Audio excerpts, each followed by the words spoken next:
My name is Tracy Wilkinson. I'm a community support worker in the aged care sector. I work for Living Made Easy in the Hunter region, and I love working with the elderly.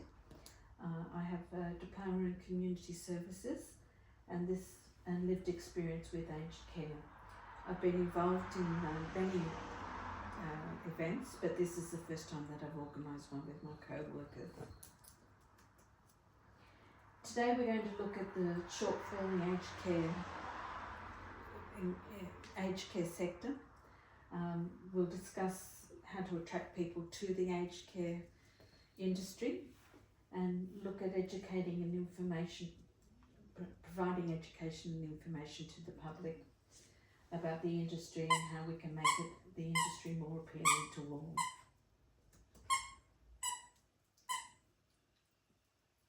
Sorry about that.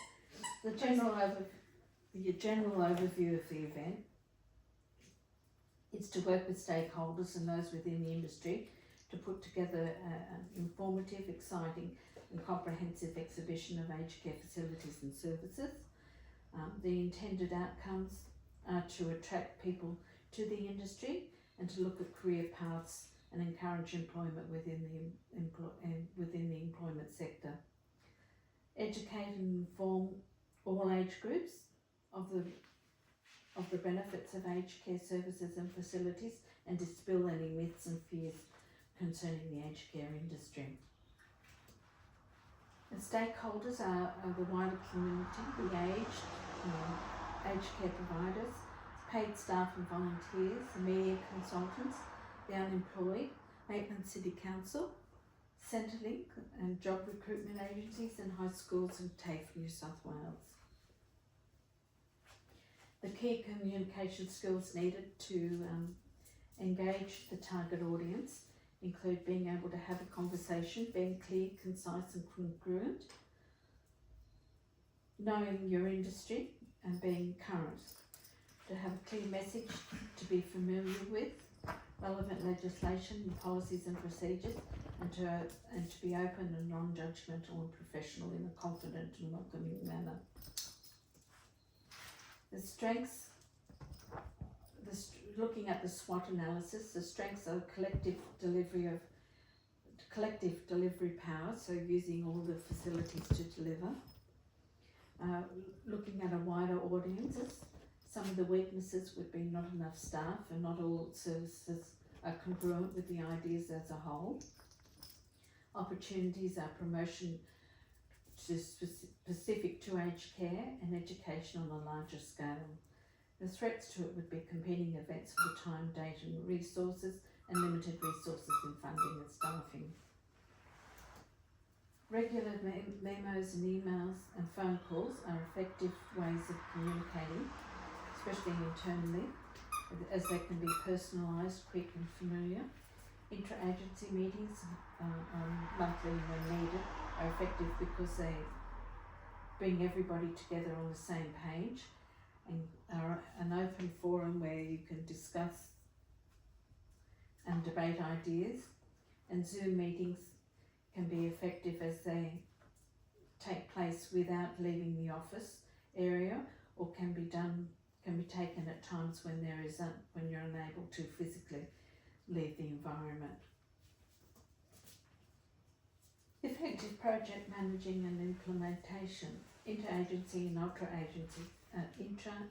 interagencies and intra-agency collaboration and consultation on a shared goal.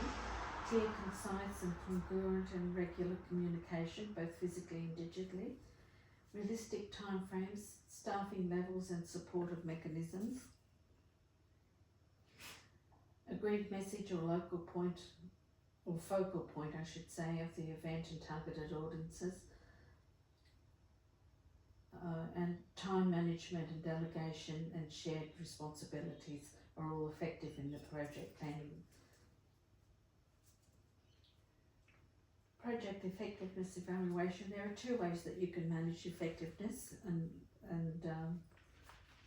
that is through feedback and through questionnaires, and also through ticketed audiences, so counting the numbers.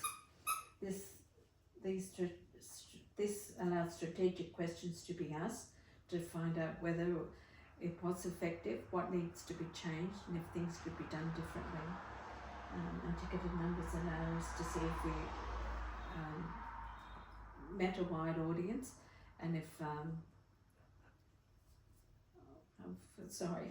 and if we met the target audience. Digital media can be used in the event, and that includes social media.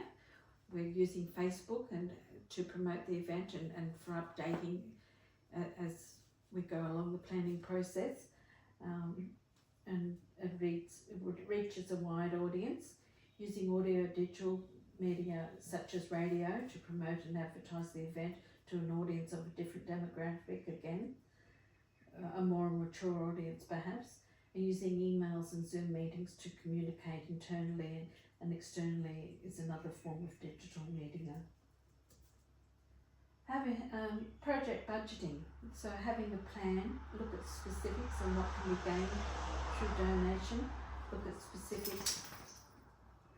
at specifics like guest speakers fees or one-off fees, any front of house or employment pool costs and how these costs are to be paid, to do an estimation of costs and compare options, look at sourcing funding internally and externally, to look at distribution of costs in collaboration with event partners, so that look at the ways that costs can be shared without impinging on delivery excellence.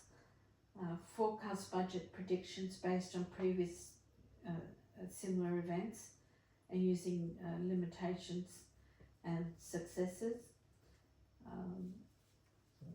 Do the legwork for donations and of resources before you actually commit to a budget, and allow for variations of costs in the